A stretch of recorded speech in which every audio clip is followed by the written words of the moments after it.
a very warm welcome to the brand new edition of To The Point. I'm Kriti Mishra, and on today's show, I have with me Power and New and Renewable Energy Minister, Mr. R.K. Singh. Mr. Singh, welcome to Rajya Sabha Television, and thank you so much for talking to us. First of all, let's talk about the consumer-centric reforms that the government has unveiled. Of course, you've proposed a policy to end the power tariff differentiation for consumers. Going ahead, what will it mean for the electricity sector, for the power sector, and most importantly, for the consumers? Let's begin with the consumers first. This is one sector where it operates on the basis of a monopoly, mostly. So you have one distribution company serving a couple of crores of people, just one distribution company. The consumer doesn't have a choice. So it is absolutely essential to lay down standards of service and lay down, penalties in case those standards are not followed. So we are putting this in place. Up till now, the Indian consumer has borne with this lack of standards of service, and the Indian consumer has actually grown up thinking himself to be at the mere mercy of the distribution companies, because they don't have any option. And that is the only company going. And in most places, the distribution companies are owned by the state governments. So the consumer is actually powerless. Now we are changing that. In the revised tariff policy, which has gone before the cabinet, we are providing that we will lay down norms. The Central Electricity Authority will lay down norms for the time limits for granting connection. In case somebody applies for connection, it has to be granted within a number of days. Otherwise, there will be penalties. The quality of power supply, no load shedding. If you do load shedding without any cogent reason, unless there is an act of God, earthquake or whatever, force majeure as you call it, or there are real technical reasons for load shedding, then you will not get penalized. Otherwise, you do gratuitous load shedding, there will be penalties, and those penalties will be passed on to the consumers who suffer. So we are putting standards in place. If there is any fault in the system, it has to be tackled. Number one, the response time is being fixed for every complaint, and the faults in the system, we are laying down timelines for addressing that. So we are making it consumer centric. Another thing which we are doing is, we are saying that there has to be a limit of the your burden which you pass on to the consumers on account of your inefficiencies. Up till now, what used to happen was that the distribution companies would make losses, and they would pass on the burden of all those losses onto the consumer through tariff. Now, in this tariff policy, we are laying down a trajectory. We are saying that the losses which you can pass on in tariff will come down according to this trajectory and come down to 15%. We are giving timelines so that it can't be that you are inefficient, you don't do your work properly, and that the consumer has to bear the burden of that. That can't be this. So that's another departure from the previous systems which we are doing. The third departure we are doing is that you want to give subsidy, okay, give subsidy through direct benefit transfer. You want to give cross subsidy, okay, but the law says, and this is the law of 2003, mind you, not today's. Now the law says that the cross subsidy has to be brought down, which is fair. If the government wants to give subsidy to XYZ, let the government give subsidy to XYZ. Why should they force a third party to pay for it? Why should they force you to pay for that subsidy? That's incorrect, isn't it? If I want to subsidize some sector, the government should subsidize it. I shouldn't ask you to subsidize that sector. So the Act said that the cross subsidies need to be brought down, and the tariff policy of 2016, mind you, 2016, that's not my tariff policy, said that the cross subsidies must be brought down to 20%. It didn't happen. Now we are laying down a trajectory that you have to bring down your cross subsidies to 20% in 5 years. We are giving sufficient time. 5 years is a long time.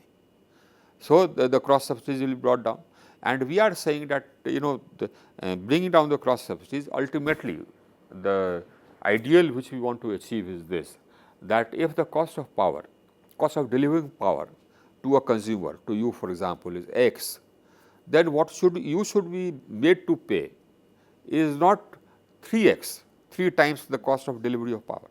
What you should be made to pay is the cost of delivery of power plus maximum of 20%, isn't it? I mean, it should not be that the cost of delivering power to Mr. Joshi is 3 rupees per unit, and I charge him 7 rupees per unit. Is that fair? No, it's not. So we are providing for that. Then we are providing for ease of doing business, meaning that the Act says that for consumers above 1 megawatt, open access is the norm. That means that consumer has the choice to buy power not from you but from somebody else. And you can charge your wheeling charges and transmission charges, etc. That was not being made available despite being provided for in the Act. Now we are providing mechanisms to make it available. Then there will be a competition. Then everybody, once you have competition, then everybody is forced to become efficient. So we are actually changing the way the power sector works. And the major reform which we are aiming at is actually making the different stakeholders responsible. So what we are saying is that right now, can you believe it? As on 31st of March, mind you, the outstanding dues of state government departments to the distribution companies was 64,000 crores. Massive.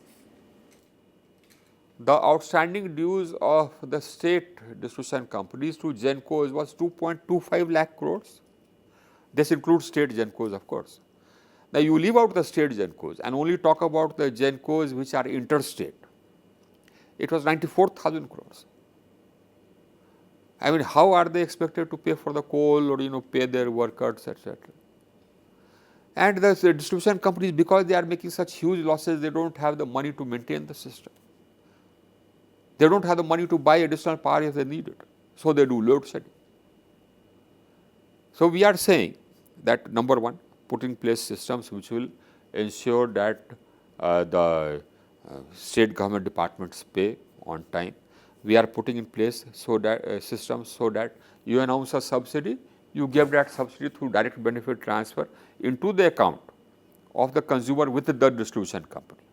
But we are also providing that in case the state government delays in crediting that account by because of some reason or the other with the amount of subsidy, the consumer will not get disconnected.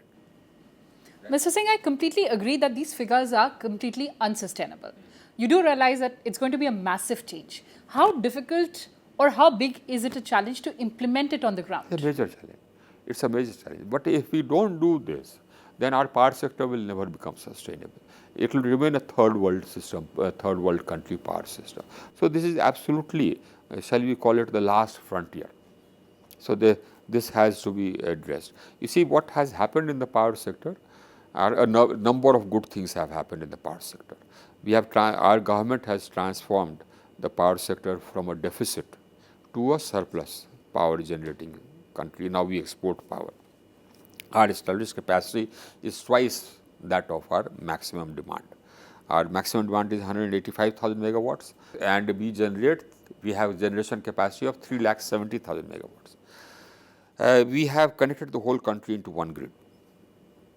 The last bit being Leh Ladakh. We can now transfer about 100,000 megawatts from one corner of the country to another. We've connected every village. We've connected every household.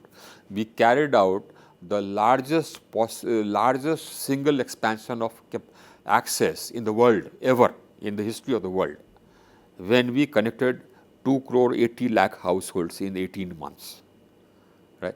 So we have then we have changed the composition of the power.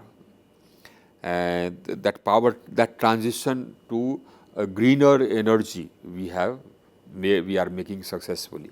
We had promised in COP21 that by 2030, 40% of our established capacity will come from green sources, non-fossil fuel sources.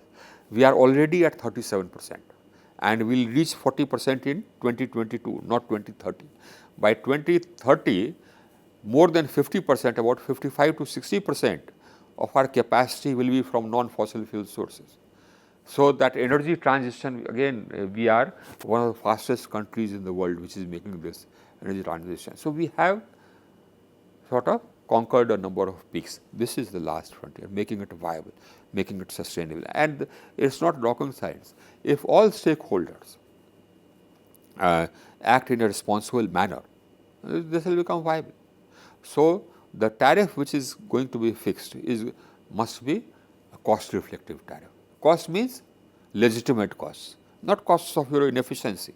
So, we are ruling out, we are saying that you are inefficient, you bear the burden of it, you can't pass it on to the consumers. But your legitimate costs, if the price of coal has gone up, the tariff must go. That legitimate costs have to be, paid by somebody. We are not saying that only the consumer should pay. The state government can say that the consumer will only pay 2 rupees. The balance we will pay by a subsidy. Go right ahead. So you want to give free power to any category of consumers or power at 1 rupee to any category of consumers, go right ahead, but give the money for it, because somebody has to pay for the power. Power is not free. It requires money to be generated. That's what we are saying. So we also saw resistance from the states. Of course, you've clarified that the centre does not plan to usurp powers from the state of appointment, maybe into state electricity regulatory commissions or otherwise. How do you plan to get all the states on board? So I have written to all. You see, there is a number of misconceptions going around. Now, one misconception going around was that, look, up till now we were appointing the regulators, and now the central government wants to take over that power of appointment of regulators. This was a pure misconception. And the appointments of the state members and chairpersons of the state regulatory commissions will continue to be made by the state government. We are not interfering with that. There is a body for preparing a panel from which recruitment is to be made. Now, right now, for every vacancy occurring in any state electricity regulatory commission, a new committee is constituted. Now, that takes time. Number one, for every state there are separate committees. For the CERC, Central Regulatory Commission, there is a separate committee, multiplicity. And then for every vacancy, a fresh constitution is made of a committee. Now, the committee to draw up a panel for selection of members and chairpersons of SCRC, State Regulatory Commission, is supposed to be headed by a retired High Court judge, with one nominee from the central government and one nominee from the state government. So, the proposed amendment, and this has to be done every time. Now, sometimes it used to take 1 year, 2 years. So, you had regulatory commissions which were not in place even for 2 years at a stretch. Now, that impacted the stakeholders. For example, the distribution companies, if the price of coal went up, for example, and therefore the price of power which they bought went up, they could not increase the tariff because there was no regulator in place. Right? So, the stakeholders were being impacted. So, we said that now let us have a standing committee instead of constituting a committee every time a vacancy occurs in any state. Have a standing committee, and in the standing committee will be headed by a Supreme Court judge. Right now, this committee is headed by a retired High Court judge. We are placing it by a Supreme Court judge. And we are saying that right now there is one member from the central government and one member from the state government. So, in the proposed committee for drawing of the panel, there will be 2 members from the central government, 2 members from the state government, equal right now, as it is now. So, that is all. It will be that committee which will draw up the panels from which recruitment will be made to the State Electricity Regulatory Commission and to the Central Electricity Regulatory Commission. The appointment will be made by the state government for the State Electricity Regulatory Commission and by the central government for the Central Electricity Regulatory Commission. So, all that was being changed was the composition, not changed actually, what the only change in a sense was that instead of a retired High Court judge presiding over it, it was a sitting Supreme Court judge. The members from center and state were equal as it is now. And they would drop the panel. The recruitment will continue to be made by the state government and the central government. So, what's wrong with that? We've also, this was somehow or the other, some people started this canard that nahi sahab, so the power of appointment is being taken. No, we are not taking away any power. Even this is actually, this is one of the proposals which has been circulated. One of the proposals there is another proposal which has been made, which also we are considering, and that is that you allow state-wise committees to be there, but make them standing committees. Since they are standing committees, they'll of course be headed by the Chief Justice, because it's a standing committee, so it can't be a retired High Court judge. And there will be one member from the central government, one member from the state government as of now. That is another option under consideration. But in any case, the appointment will be made by the state government for SERCs, State Electricity Regulatory Commission, and the central government for the CRs. This was one misconception or canard which was being spread. The other canard which was being spread was that now the Act says that you want to give subsidy to any category of consumers, go right ahead, but deposit the money in advance. That's what the Act says. Yes. Now, the provision which we propose to make is that you give the subsidy into the account. Right now, you give it to the distribution company as in a lump sum. Instead of giving it in a lump sum, you give it through direct benefit transfer into the account of the consumer in the distribution company. So the money is still going to the distribution company, except that instead of giving it as a lump sum, you are giving it into the specific accounts of the consumers. Then what happens is, right now the drawback of this system is that the accounts are not clear. So on the one hand, the distribution company says that the quantum of subsidy required is 10,000 crores. The state government says that 10,000 crores is an inflation, which in many cases may be correct, because the distribution companies don't have clear accounts. And the tendency of the distribution companies is to pass on the burden, part of the burden of their inefficiencies. They are not able to do meter reading on time. They are not able to do the billing on time. They are not able to disconnect if nobody pays, if somebody does not pay. They are not able to stop theft.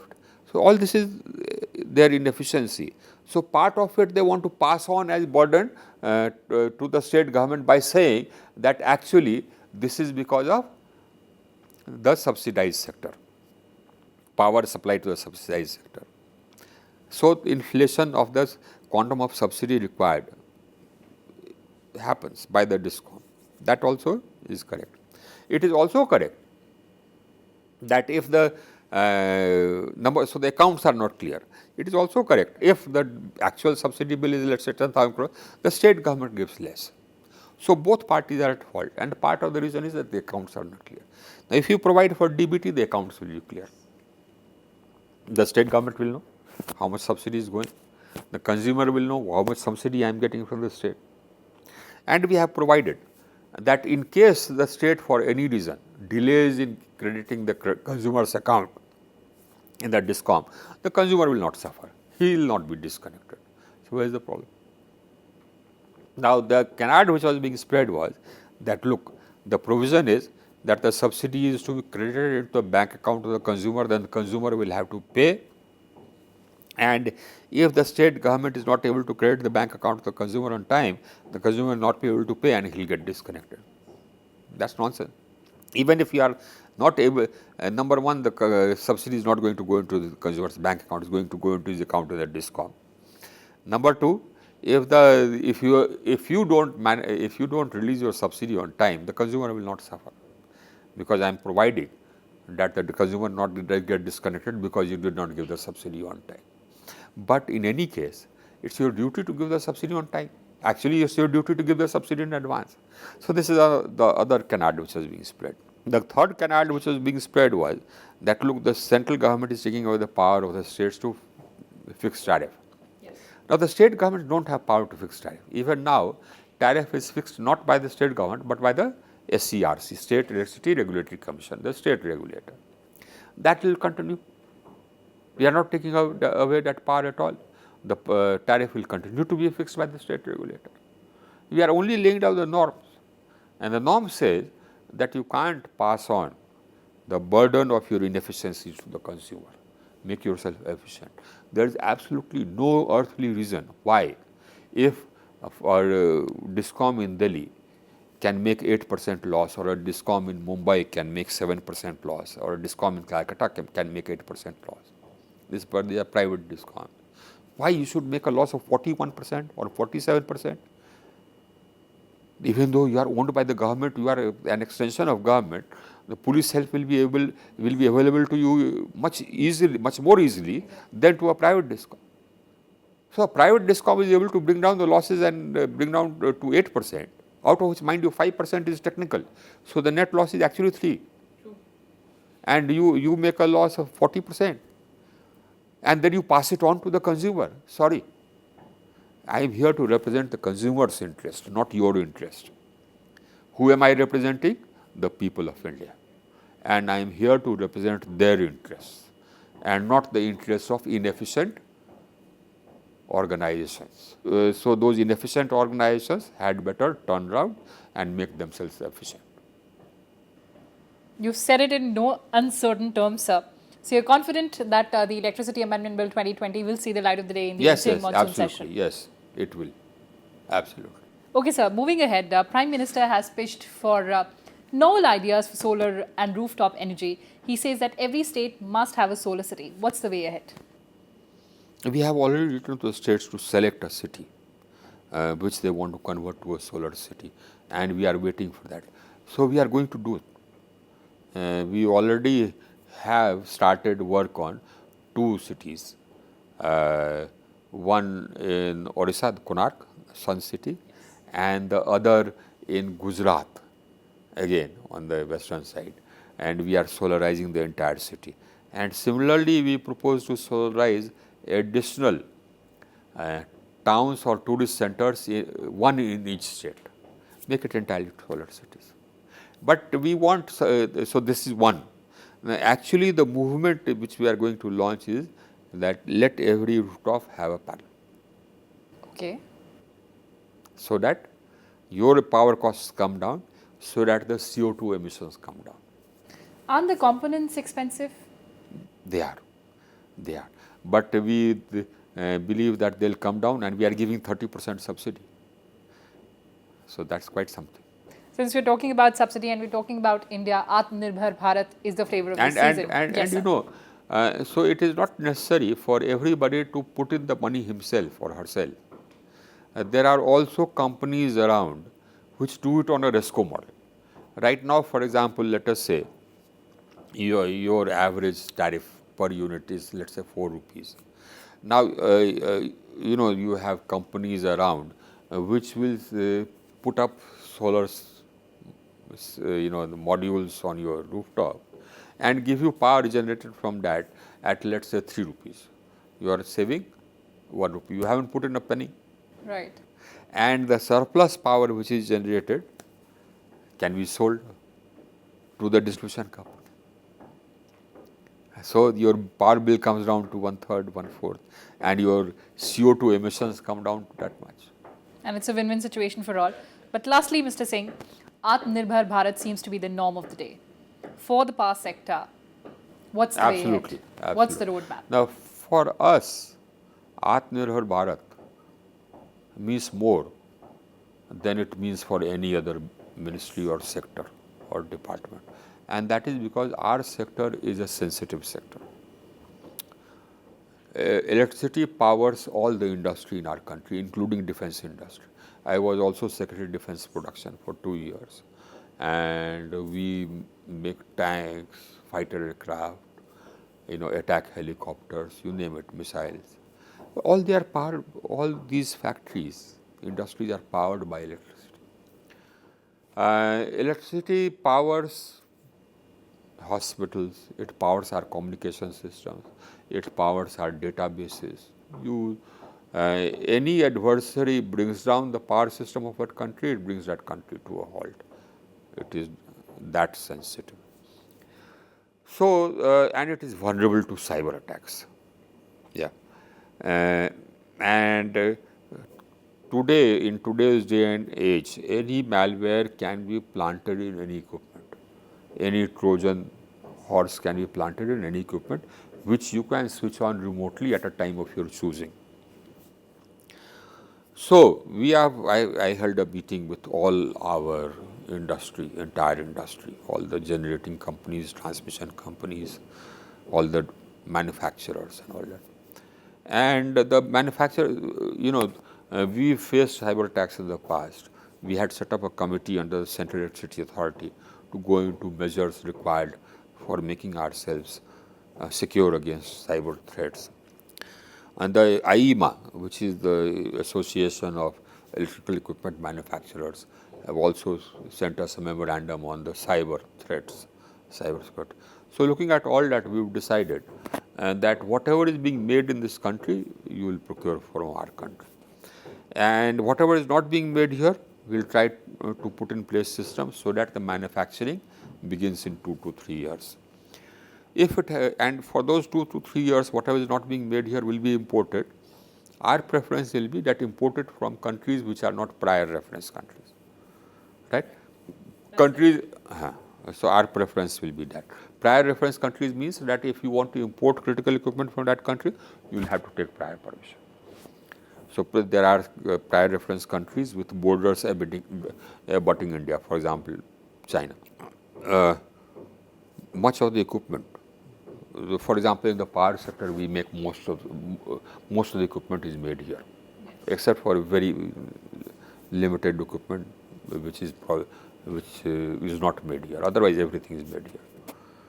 Despite that, can you believe it, that the import in 1920 figures haven't come, was 71,000 crores.